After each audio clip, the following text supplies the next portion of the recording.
देख रहे हैं उत्तराखंड का बुलेटिन और मैं हूं आपके साथ स्मिता सिंह। बुलेटिन की शुरुआत करते हैं बड़ी खबरों के साथ। मुख्यमंत्री पुष्कर सिंह धामी देहरादून सचिवालय पहुंचे और आपदा कंट्रोल रूम में सीएम अधिकारियों के साथ समीक्षा बैठक की। और वहीं मौसम विभाग की चेतावनी और भारी बारिश के बाद प्रदेश के हालातों का जायजा लिया। साथ ही आपको बता दें कि सीएम धामी अधिकारियों को दिशा निर्देश भी दिए। प्रदेश के अधिकांश क्षेत्रों में लगातार बारिश का दौर जारी है।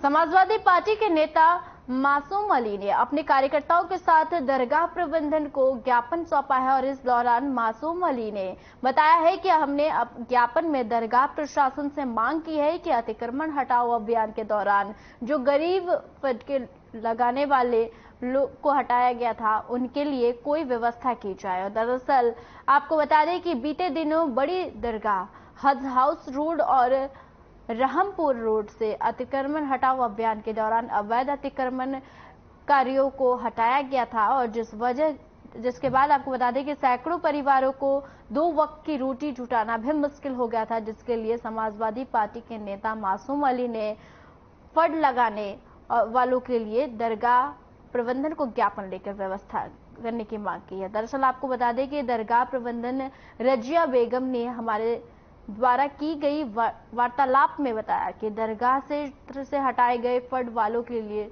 जल्द ही कुछ किया जाए।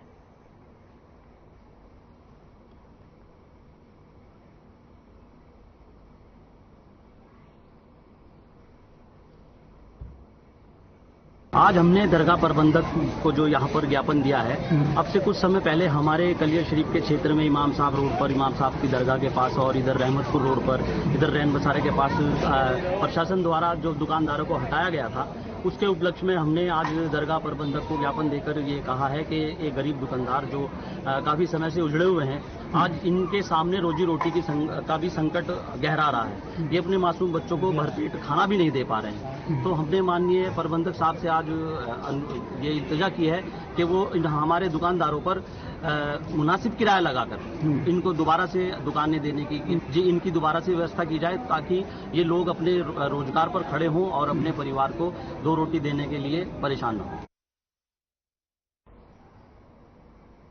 हरिद्वार रोड पर स्थित एक होटल में पूर्व केंद्रीय मंत्री और हरिद्वार लोकसभा से सांसद रमेश पोखरियाल निशंक ने पार्टी के पदाधिकारियों और प्रशासनिक अधिकारियों के साथ बैठक की है और साउथ सिविल लाइन और मिलाप नगर क्षेत्र में हुए जलभराव को लेकर यह बैठक की गई है। इस बैठक में रमेश पोखरियाल निशंक ने जलभराव की समस्या पर सख्ती दिखाते हुए समस्या का समाधान करने के निर्देश दिए हैं। बता दें कि रुड़की क्षेत्र में लगातार हो रही बारिश के चलते कई जगह पर जलभराव की समस्या का सामना लोगों को करना पड़ रहा है, जिसके चलते लोगों का भी काफी नुकसान हो गया है। साउथ सिविल लाइन और मिलाप नगर क्षेत्र में भी लोगों को जलभराव की कठिनाइयों का सामना करना पड़ रहा है।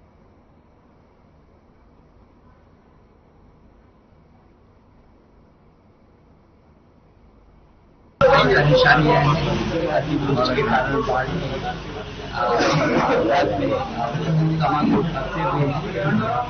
कॉलोनी में बहुत पानी लगातार जा रहा है। इसलिए बैठक देर रात हो रही है। आपको मालूम है कि अभी से 11 बज रही है रात की और सभी अधिकारियों के साथ मीटिंग चल रही है। लगातार समस्याओं का रात दिन जुनून के साथ जो ये रुड़की का सिविल लाइन का है, साउथ सिविल लाइन का, तो वहाँ भी मैंने अपने प्रवास करते पूरी जितने भी जो क्षेत्र नक्सल से लेकर के रोजगार से लेकर कानपुर उधर बालावाली से लेकर पल्लावाला सभी रुड़की की सिविल लाइन कोतवाली क्षेत्र के साउथ सिविल लाइन में देर रात आपको बता दें कि विजेंद्र कुमार नाम के कानूनगो के साथ नगर निगम के पार्षद सचिन के द्वारा मारपीट करने का आरोप लगा है। जानकारी के मुताबिक साउथ सिविल लाइन क्षेत्र में बरसात के बाद जलभराव की स्थिति बनी हुई है, जिस कारण कानून को विजेंद्र कुमार देर रात लाइट लगाने पहुंचे थे और जहां पर पार्षद सचिन के द्वारा उनके साथ मारपीट कर दी गई है। साथ ही आपको बता दें कि सिविल लाइन कोतवाली में पुलिस को तहरीर देकर पार्षद सचिन पर कार्रवाई की मांग की गई है। बता दें कि 4 दिन पहले रुड़की में लगातार हो रही बारिश के कारण साउथ सिविल लाइन कॉलोनी में जलभराव की समस्या हो गई है।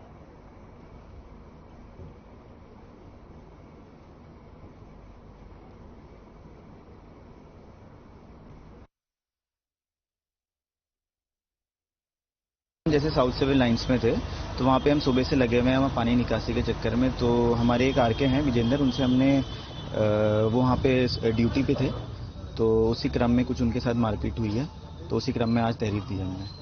तो हम काम तो पूरे लगे हैं, पूरे आज भी हम लगे हैं। अभी मैं वहीं जा रहा हूँ उसके बाद साउथ सिविल लाइन, ताकि उनकी समस्या का निराकरण हो जाए। बट अगर ऐसी घटना होती है कि हमारे स्टाफ के साथ है तो उसमें हम चाहेंगे कि उचित कानूनी कार्रवाई हो। किस तरह की ऐसा तो नहीं कहूंगा मैं, अब जो भी है वो पुलिस इसमें कानूनी कार्रवाई करेगी। आरके साहब ने अपनी तरफ से तहरीर दे दी। कल रात 11:30 बजे हम साउथ सिविल लाइन रुड़की में राहत बचाव कार्य कर रहे थे। श्री विजेंद्र कुमार रिश्तागान को रुड़की 2 पंप सेट और आस्का लाइट लेकर के वहां पर पानी निकलवाने का कार्य कर रहे थे। अचानक जो वहां के जो पार्षद हैं वो आस्का लाइट के ऊपर आकर बैठ गए। हमारे रिश्तागान को द्वारा उन्हें सिर्फ ये कहा गया कि आप जो है इस आस्का लाइट पर ना बैठें, ये टूट जाएगी, इसका बल्ब टूट जाएगा। इतना ही सुनते ही उन्होंने और उनके साथियों द्वारा उनके साथ मारपीट की गई, गाली गलौज की गई और जब वहां भीड़ इकट्ठी होने लगी तो वो जो है जान से मारने की धमकी देते हुए वहां से फरार हो गए। और जब तक इसमें कार्रवाई करके दोषियों के विरुद्ध दंडात्मक कार्रवाई नहीं होती है पुलिस द्वारा, तब तक हम आपदा बचाव का कार्य नहीं करेंगे। खबर देहरादून से है, जहां उत्तरकाशी के पुरोला विधानसभा क्षेत्र के में वहीं आपको बता दें कि मोरी ब्लॉक में भारी बारिश का कहर जारी है और बारिश के चलते यहां 6 मकान पूरी तरह से ध्वस्त हो गए हैं और खेत खालियान के भी इसकी चपेट में आ गए हैं। वहीं विधायक दुगेश्वर लाल ने मौके पर पहुंचकर स्थिति का जायजा लिया और प्राकृतिक आपदा के चलते क्षेत्र में नुकसान को देखते हुए सीएम धामी से नुकसान की भरपाई करने की अपील की है।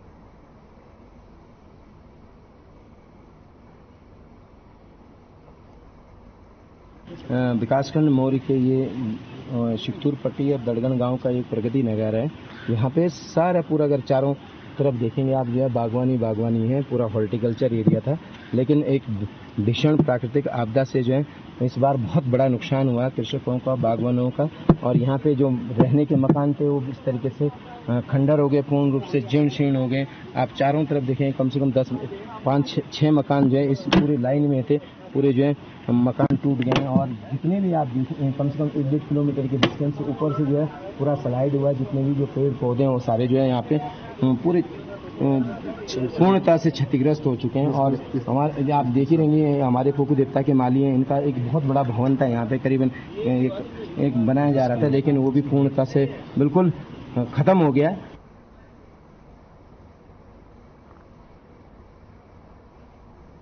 खबर काशीपुर से है, जहां मेडिकल स्टोर से नशीले कैप्सूलों की तस्करी कर ले जा रहे एक युवक को पुलिस ने गिरफ्तार किया है। पुलिस ने आरोपी के पास से कैप्सूल के 60 पत्ते बरामद किए हैं। बता दें कि आरोपी काशीपुर के मेडिकल स्टोर से नशीली दवाइयों को खरीदकर बाजपुर में नशेड़ियों को बेचा करता था और फिलहाल पुलिस ने सख्त कार्रवाई करते हुए आरोपी का NDPS एक्ट के तहत चालान किया है।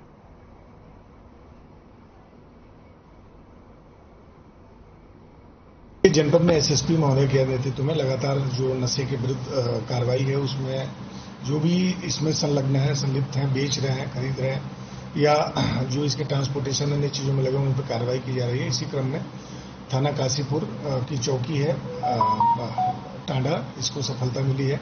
इसमें एक कुलवंत नाम का अभियुक्त है जिसके बारे में सूचना मिल रही थी। कल उसकी जब स्कूटी रोक करके उसकी तलाशी दी गई तो उसी में उसके पास से कुल 1360 के करीब में नशीले गोलियां मिली। उसके द्वारा कुछ चीजें भी पूछताछ में आई हैं।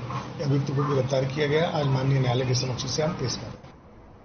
कांग्रेस की स्वाभिमान न्याय यात्रा सोमवार शाम को अंकिता के गांव डोव श्रीकोट पहुंची और न्याय यात्रा की अगुवाई कर रहे कांग्रेस प्रदेश अध्यक्ष करण मेहरा और मनीष खंडूरी ने अंकिता के परिजनों से बातचीत की और अंकिता को न्याय दिलाने के लिए कांग्रेस की ओर से हर संभव मदद का भरोसा दिलाया है। अंकिता के माता पिता को प्रदेश अध्यक्ष करण मेहरा द्वारा अंकिता के नाम पर हरेला के अवसर पर एक पौधा भी भेंट किया गया। इस दौरान अध्यक्ष करण मेहरा ने कहा कि बेटी को न्याय दिलाने के लिए कांग्रेस अभी 6 दिन के स्वाभिमान न्याय यात्रा निकाल रही है। सरकार और प्रशासन की मिलीभगत की संभावनाओं को देखते हुए इस केस के न्यायिक हत्या होने का अंदेशा लगाता है।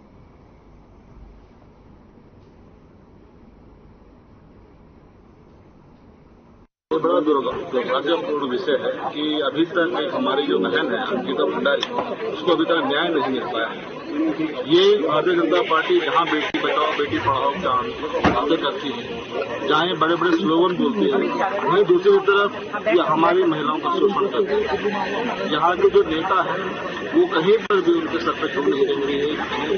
अंकिता भंडारी की जो हत्या कांड 1 साल होने को जा रहा है, उनके माँ बापों को, उनके लोगों को बहलाया जाता है, दबाव बनाया जाता है राजनीति, लेकिन अभी तक उनको न्याय नहीं दिया गया।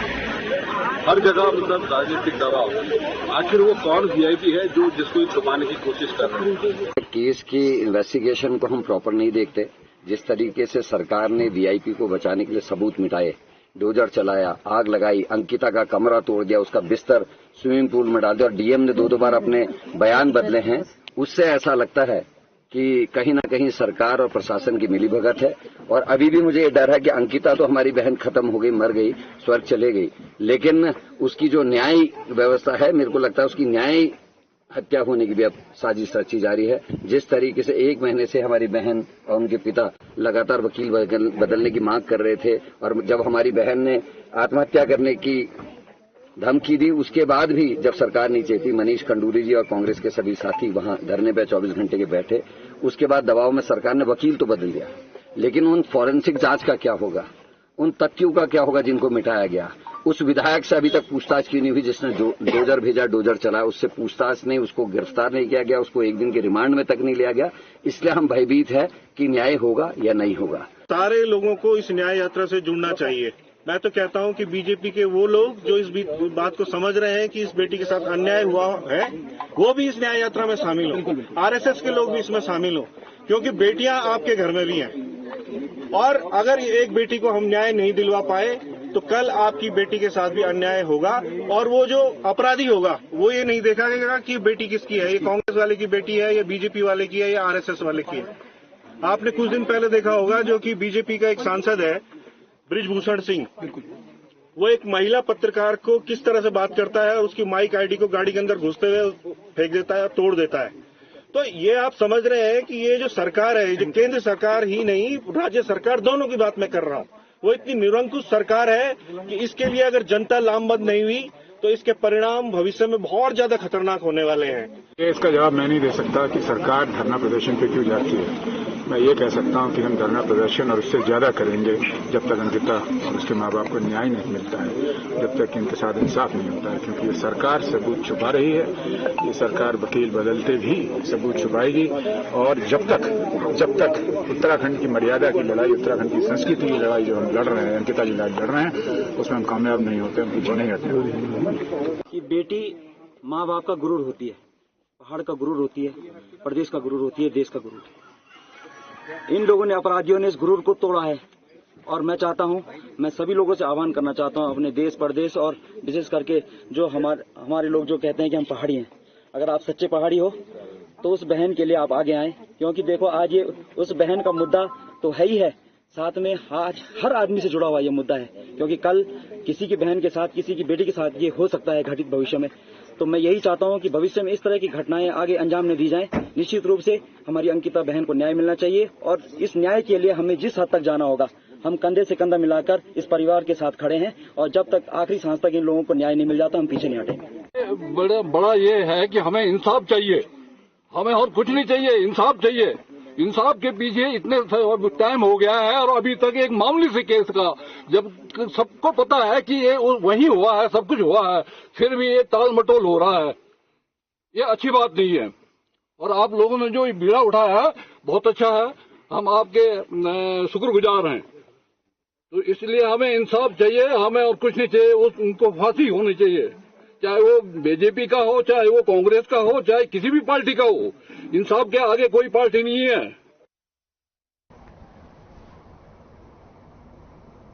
हाल में कई विवादास्पद वीडियो के कारण केदारनाथ मंदिर में मोबाइल फोन लेकर प्रवेश करने और फोटो लेने और वीडियो बनाने पर प्रतिबंध लगा दिया गया है। मंदिर की व्यवस्थाओं के लिए जिम्मेदार बद्रीनाथ केदारनाथ मंदिर समिति ने इस संबंध में मंदिर परिसर में जगह जगह बोर्ड लगा दिए हैं।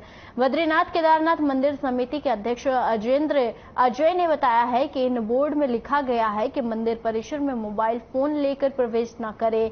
मंदिर के भीतर किसी प्रकार की फोटोग्राफी तथा वीडियोग्राफी पूर्णतः वर्जित है और आप सीसीटीवी कैमरों की निगरानी में। कुछ अन्य बोर्ड में मंदिर और मंदिर परिसर में मर्यादित। आपको बता दें कि एक अन्य बोर्ड भी लगा है जिसमें मंदिर प्रांगण में तंबू और शिविर स्थापित करना दंडनीय अपराध है। देखिए, आप जानते हैं कि विगत कुछ दिनों से सोशल मीडिया पर कुछ वीडियो रील्स वगैरह वायरल्स हो रही थी, जिनसे जो श्रद्धालु हैं, तीर्थयात्री हैं, धर्म प्रेमी हैं, उनकी भावनाएं आहत हो रही थी और वो गरिमाओं के विपरीत उनको माना जा रहा था। तो इसको देखते हुए बद्रीनाथ केदारनाथ मंदिर समिति ने जो मंदिर के भीतर रील्स, फोटोग्राफी, वीडियोग्राफी इत्यादि जो हो रही थी और मंदिर परिसर में, हमने उसको प्रतिबंधित कर दिया है और उसके लिए तमाम स्थानों पर वहां साइन बोर्ड लगाए गए हैं कि और चेतावनी दी गई है कि अगर कोई वहां पर वीडियोग्राफी, फोटोग्राफी इत्यादि करता है तो उसके विरुद्ध हम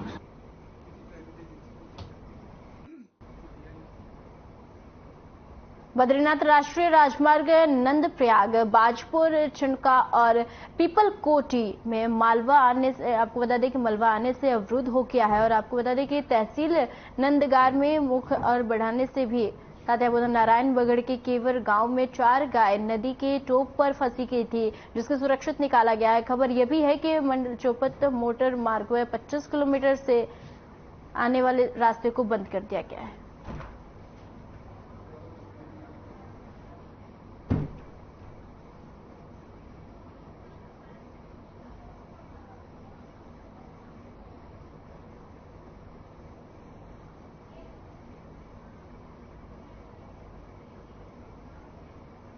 ऐसे बीच बड़ी खबर की तरफ रुख कर लेते हैं। उत्तरकाशी से गंगोत्री राष्ट्रीय राजमार्ग बाधित हो गया। इस वक्त की बड़ी और अहम जानकारी बता रहे हैं। मलबा और चट्टान खिसकने का सिलसिला जारी है और मनेरी डैम के पास पहाड़ी से पत्थर आने के कारण टेम्पो पलटा है और आपको बता दें कि बाहर कूदने से ड्राइवर की जान बचा ली गई है। मार्ग अवरुद्ध होने से लोगों को परेशानी हो रही है। इस वक्त की बड़ी और अहम जानकारी उत्तरकाशी से बता रहे हैं आपको। गंगोत्री राष्ट्रीय राजमार्ग बाधित हो गया है। मलबा और चट्टान खिसकने का सिलसिला जारी है। मनेरी डैम के पास पहाड़ी से पत्थर आने का सिलसिला जारी है। आपको बता दें कि बाहर कूदने से मार्ग अवरुद्ध हो गया है, जिस वजह से आम नागरिकों को परेशानी का सामना करना पड़ रहा है।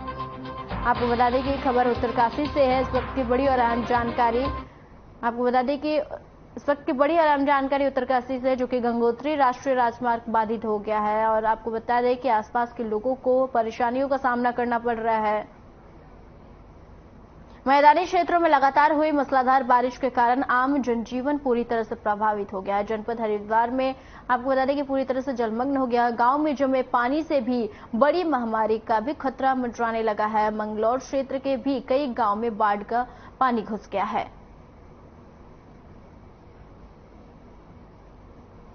पानी को यहाँ 4 दिन हो गए हैं और चेयरमैन या विधायक नागरिक देखा नहीं। यहाँ पे कुछ परिवार यहाँ के जा चुके छोड़ के, 2 मकान आगे गिर गए हैं। कॉलोनियां कटी हुई, निकासी नहीं है, नाले में पानी नहीं गिर रहा है, गंदा पानी। बच्चे बीमार हो चुके, गंदे नाली के कीड़े आ रहे हैं। वो जो एहसान मेंबर है हमारे यहाँ, वो सिर्फ एक आदमी यहाँ मेहनत कर रहा है और भागा फिर रहा है। बताया ना, बारिश ज्यादा होने के कारण जो है सब जगह पानी आया, तो मंगलौर में भी उसी क्रम में पानी आया और आपका खालसा, वाल्मीकि बस्ती, बंदर टोल, टोली, आपका ईदगाह रोड, इस्लाम नगर, सब जगह जल भराव की स्थिति है। और हमने जगह जगह जो है पंप लगा रखे हैं। लगभग 14 पंप जो है इस समय मंगलौर में चल रहे हैं, जो रात दिन जो है पानी निकाले और पानी निकाल के वो जो है उसको अभियान में डाल रहे हैं। और जहाँ जहाँ जल भराव पानी भरा हुआ है वहाँ बीमारी ना फैले, उसके लिए हमने जो है कीटनाशक दवाइयों का छिड़काव भी पानी में करा रहे हैं ताकि लार्वा पैदा ना हो। और मेन समस्या जो थी इसकी, जो हमारा मंगलौर का नाला है, ऐसा लग रहा है कि शायद पानी जो है नाले का बैक मार रहा है। किया था उसमें हमारे यहाँ पे 9 एरिया हमने आइडेंटिफाई किए थे। उन एरिया की हमने जो जनमानस है, कितने लोग हैं, बच्चे इवन मतलब 0 से 2 साल के कितने बच्चे हैं, गर्भवती कितनी है, और अगर 60 साल से ज़्यादा उम्र के, उनका पूरा डाटाबेस हमने तैयार किया। उसके बाद में हमने उसको प्लानिंग किया है कि इन एरिया में अब उनको कैंप लगाएंगे। कुछ एरिया है जैसे अपना इस्लाम नगर हो गया या उधर के, जैसे मैंने कल भी विजिट की थी, तो वहाँ का पानी उतर चुका है और कल तो हमने वहाँ पे सबसे बात भी करी, तो वहाँ भी ऐसा कोई इशू नहीं। फिर भी हमारे ANM आशाएं लगी हुई हैं, जहाँ जरूरत होगी हम कैंप लगाएंगे और आज कम से कम 8-10 जगह हम कैंप लगा रहे हैं। 6 टीमें हैं जो अलग अलग हिस्सों में गदरपुर पुलिस ने चोरी की 2 बाइक बरामद की है और 2 युवकों को गिरफ्तार कर जेल भेज दिया है। दोनों बाइकों के साथ पुलिस ने चेकिंग के दौरान बाइक चोरों को पकड़ा है और इस दौरान थानाध्यक्ष राजेश पांडे ने बताया है कि FIR दर्ज कर ली गई है और आगे कार्रवाई की जा रही है।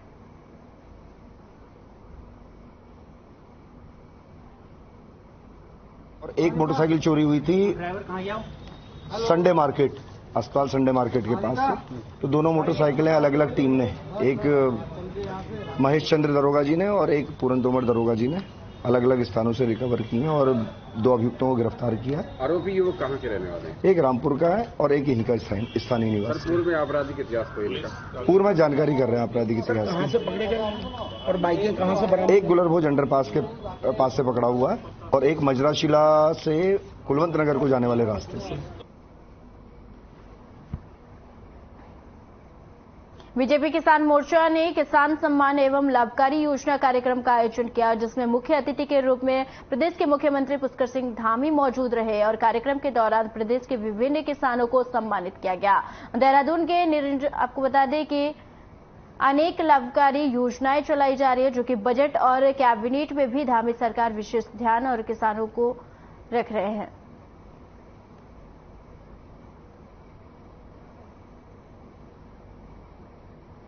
आम बजट था, सामान्य बजट था, उसमें हमने किसान भाइयों के लिए एक अलग से जो है प्रावधान किया और उसके अंतर्गत किसानों की आय दुगनी हो। आदरणीय प्रधानमंत्री मोदी जी ने जो पहले से ही जो है एक विजन तैयार किया हुआ है, उसी पर काम करते हुए हमने प्रदेश के अंदर 18,000 पॉली हाउस बनाने का निर्णय लिया है। किसानों को और अधिक प्रोत्साहन हो हर क्षेत्र में, बागवानी के क्षेत्र में, सब्जी उत्पादन के क्षेत्र में, फल उत्पादन के क्षेत्र में, एप्पल मिशन के क्षेत्र में, और उसको लेकर लगातार हमने बजट में भी प्रावधान किया है। अन्य तरीके से भी हम जो है उसको प्रोत्साहित कर रहे हैं। इसके पीछे हेतु है कि हमारे यहाँ का जो प्राथमिक क्षेत्र है, कृषि का क्षेत्र, वो क्षेत्र तेजी से आगे बढ़े और वो आगे बढ़ेगा तो निश्चित रूप से जहाँ किसानों की आय दुगनी होगी, किसानों को एक आजीविका उनकी मजबूत होगी, आर्थिकी का आधार बनेगा, वहीं प्रदेश को भी आगे बढ़ाने में काफी मदद मिलेगी। देखिए, जो हमारी फसलें हैं वो मंडी में आती हैं। मंडी में आने के बाद यहाँ पे मंडी में देखिए आप बहुत ज़्यादा जाम लग जाता है और एक कंट्रोल, जो ट्रैफिक का कंट्रोल है वो नहीं रहता है, तो शायद उस पर थोड़ा सा काम करने की ज़रूरत है। और जो यहाँ का जो सिस्टम है वो ऐसे भी ई मंडी पोर्टल पे है, लेकिन उसको थोड़ा सा और पारदर्शी करने की ज़रूरत है। और जो यहाँ पे मंडी से जो कमीशन ली जाती है किसानों से, उसको भी थोड़ा पारदर्शी करने की कमीशन है, ताकि जो हमारे किसान हैं उनका मूल्य और अच्छा मिले और किसान की जो दिनचर्या है वो सुधर जाए। नहीं भाई साहब, हर चीज को टाइम लगता है। ऐसा तो नहीं है कि आप एक दिन में पेड़ लगाओ और वो फल देने लगे। नहीं, बिल्कुल सही बात है आपकी। वो तो नहीं है कि भाई पौधा लगाया उन्होंने, उसको पानी आएगा, सहज आए, तो टाइम लगता है ना हर चीज में दुगनी करने के लिए। एक दिन में तो कोई चीज नहीं हो जाती। सल्ट अल्मोड़ा जिले के विकासखंड सल्ट के तल्ला सल्ट में विकासखंड द्वारा रोपण में पोषण अभियान के लिए आपको बता दें कि इसके साथ ही गोविंद सिंह नेगी के नेतृत्व में आम, अमरूद, नींबू, लीची और कटहल सहित अन्य प्रजातियों के पेड़ 500 से अधिक लगाए गए हैं। साथ ही आपको बता दें कि इसमें वृक्षारोपण कार्य किया गया है।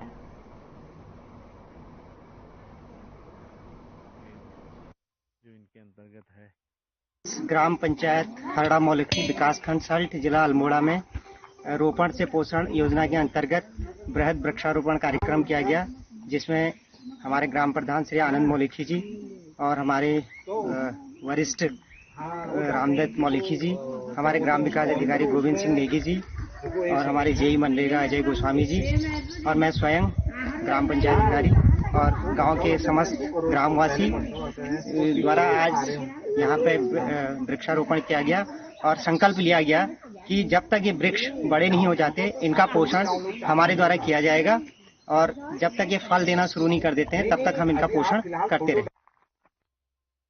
सल्ट अल्मोड़ा जिले के विकासखंड सल्ट के नैकाना वन पंचायत के अंतर्गत सल्ट विधायक महेश जीना ने आपको बता दें कि आयोजित किया गया कार्यक्रम में वन प्रभाग मनाली के सल्ट राज्य की ओर से आयोजित किया गया। सल्ट वन क्षेत्राधिकारी महेश चंद्र सत्य गुलदस्ता देकर विधायक का स्वागत किया।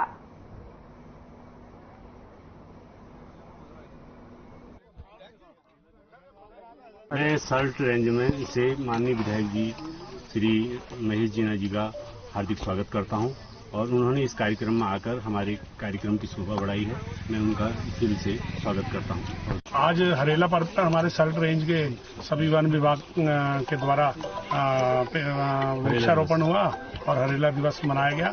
साथ में जंगल में हमारे फलों के अमरूद हो गए, हमारा काफल हो गया, गुल्लर हो गया, जामुन हो गया, इस तरह के पेड़ों को लगाया गया है और लगभग 300 पेड़ों का हमारा टारगेट है और कुछ हम उत्तराखंड के ऐतिहासिक हरेला पर्व पर विभिन्न राजनीतिक सामाजिक संगठनों के साथ ही शिक्षण संस्थानों, सरकारी और अर्ध सरकारी कार्यालयों के अधिकारियों और कर्मचारियों के द्वारा शहर के विभिन्न स्थानों पर बृहद वृक्षारोपण कार्यक्रम आयोजित किया गया, जिसमें आपको बता दें कि समर्पित लोक पर्व हरेला के अवसर पर संस्कृत महाविद्यालय में भारत तिब्बत सीमा पुलिस जवान के साथ छात्र छात्राओं ने वृक्षारोपण किया।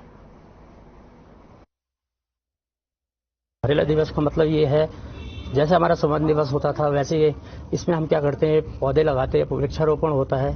इस तरीके से हमारे पास कुछ मिलिट्री उसके आईटीबीपी के जवान आए थे, 15-20 जवान थे। हमने यहाँ वृक्षारोपण का कार्यक्रम रखा था और बहुत ही अच्छी तरह से किया गया और मैं चाहता हूँ आगे के लिए इसको और बढ़ावा दिया जाएगा। बच्चों को हरेला दिवस खुद में एक हरेला दिवस का नाम क्या है, इसमें हरा रंग जो हरीश रावत ने दिया है ना, ये हमारा हरा दिवस, ये हरा है जो हमें जान बचाता है, ऑक्सीजन कम देता है हमें। ये हरियाली जो होती है, पेड़ पौधे जो लगते हैं हरे, इन्हीं से हमें सब कुछ मिलता है। मैं चाहता हूँ ये तो रोज ही हो जाए तो अच्छा है। इस बार महिला मोर्चा ने एक डिफरेंट सोच के साथ हरेला पर्व मनाया। हमने उतने ही पेड़ लिए हैं जितने की देखरेख की जा सकती है। हमने क्योंकि सावन का महीना है तो उसको ध्यान में रखते हुए रुद्राक्ष के पेड़ हैं 2, इसी के साथ हमने पड़ंग का पेड़ लगाया और कचनार का पेड़ हमने ये सोच के लगाया कि उसके पत्ते गौ माता उसका भोजन करती है, वो पत्ते गौ माता खाती है। तो हमने ऐसे पेड़ लगाए हैं जिसको यूज किया जा सकता है और जिनकी केयर हो सकती है।